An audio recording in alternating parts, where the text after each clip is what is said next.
Hey everyone, this is Luigi Verona, and let's go through a Perfectionist daily board from May 29th.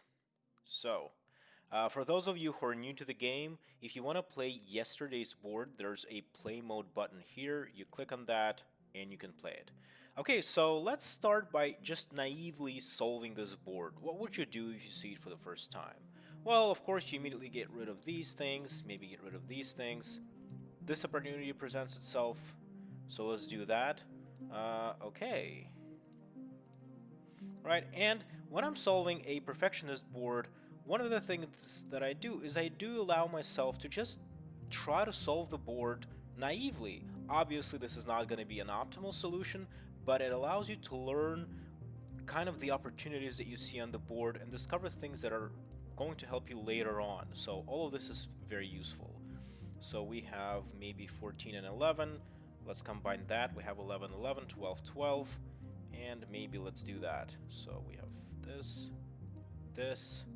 Okay, I guess we can do that. Okay, so that's actually not a bad result. And I think it's explained by the fact that the board is pretty, easy in terms of like it doesn't have a lot of huge blocks that are in your way. So you're pretty close. But Perfectionist is a puzzle where sometimes these several points are the most difficult to get. So let's see how we can approach this board differently. Okay, so as I'm looking at it, the first things that I can do, of course, is to remove these blocks. Typically, larger blocks that are together are safe to remove. Smaller blocks, you have to make sure that they cannot be useful later on, but with two sixes, I think it's pretty safe to remove them because there's nothing in the rows or columns above them, so let's do that. So this is what we're left with. So the way I approach this board is I recognize that it's basically dominated by 12s, 13s, and 14s. So these are the blocks that are larger that we want to get rid of. And if you remember the naive solution, one thing that we got left with was this 14 that kept lingering here, and then we had to combine it with a 3, which is pretty big loss of score. So maybe we want to see if we can remove the blocks in such a way that we really neutralize all of them.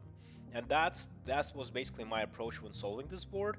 So let's go ahead and do that. So we want to go and solve the 9s this way.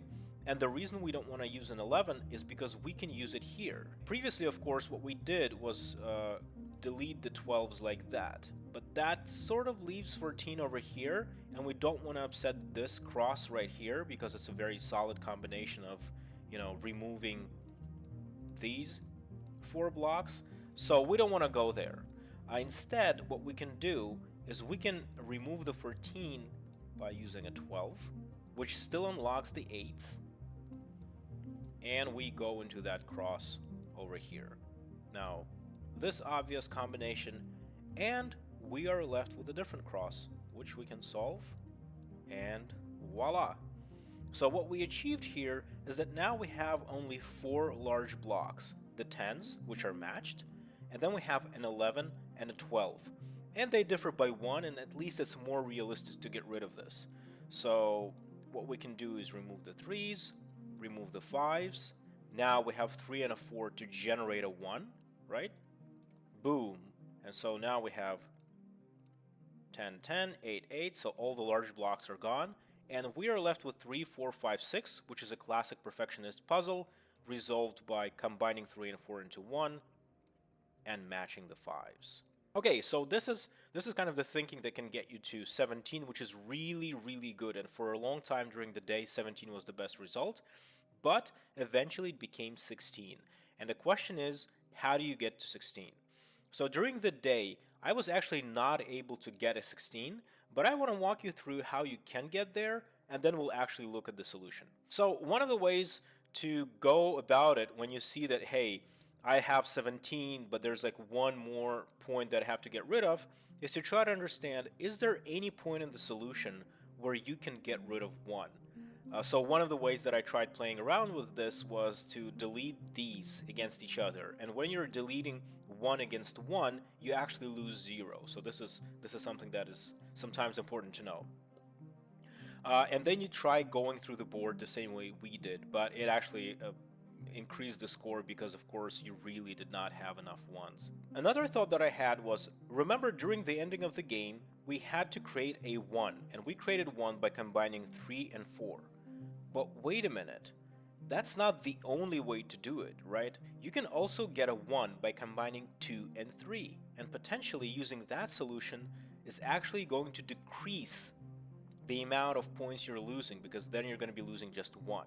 And so if we could do that, if somehow we could get that 2 combined with 3, maybe then that is going to help us. So what we can do is we can create a 2 early on.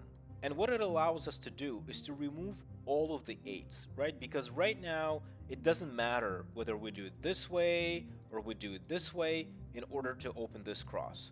So we can just remove all of it. And as far as we remember that the 6 would be in our way, we remove the 6. And so we do that, that, and now we're also free to remove the 12s, which is very good. So then we have this. And now we actually have a 2 and a 3 match. Here's the problem though, 15. So although it was a very good idea, it's not really working out. So let's take a look at the actual solution. The solution was arrived to by a player named M. Tanzer.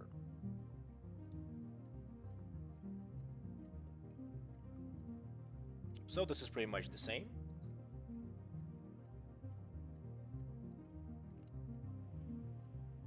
See, he gets rid of the 6. He also creates a 2. But here's one thing that he doesn't do. He doesn't touch that 14.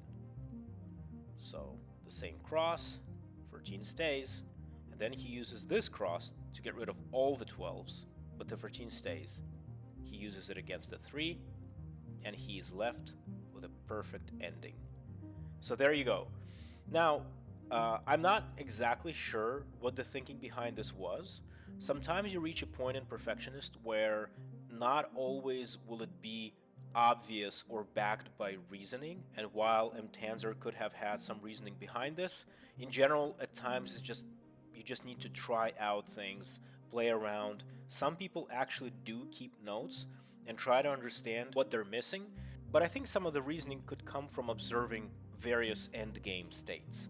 So if we're looking at an endgame like this, what we can immediately see that sure, we can create this, and we're in a very good position right here, but there's a problem with the 6. Of course, if we just remove the 6, that means we'll add 3 to our score, so obviously that won't work, and that is the 18 that we got when I tried doing that. But analyzing it, we can also start thinking about, well, maybe it doesn't have to be a 2. Maybe we could get rid of the 2, because if the 2 would not be here and we do our normal thing, right, and there would be no 6 but a 4, then we can actually get to 16. And so probably reasoning around this might allow you to try to sort of understand, how can I get there? Some of this might mean just trying things out randomly and seeing where you arrive. And the interesting thing about it is that once you solve a board, you have already a lot of kind of building blocks of how to remove everything, and so you can basically combine them. Anyway, I hope this was an interesting analysis, a wonderful board, and keep playing.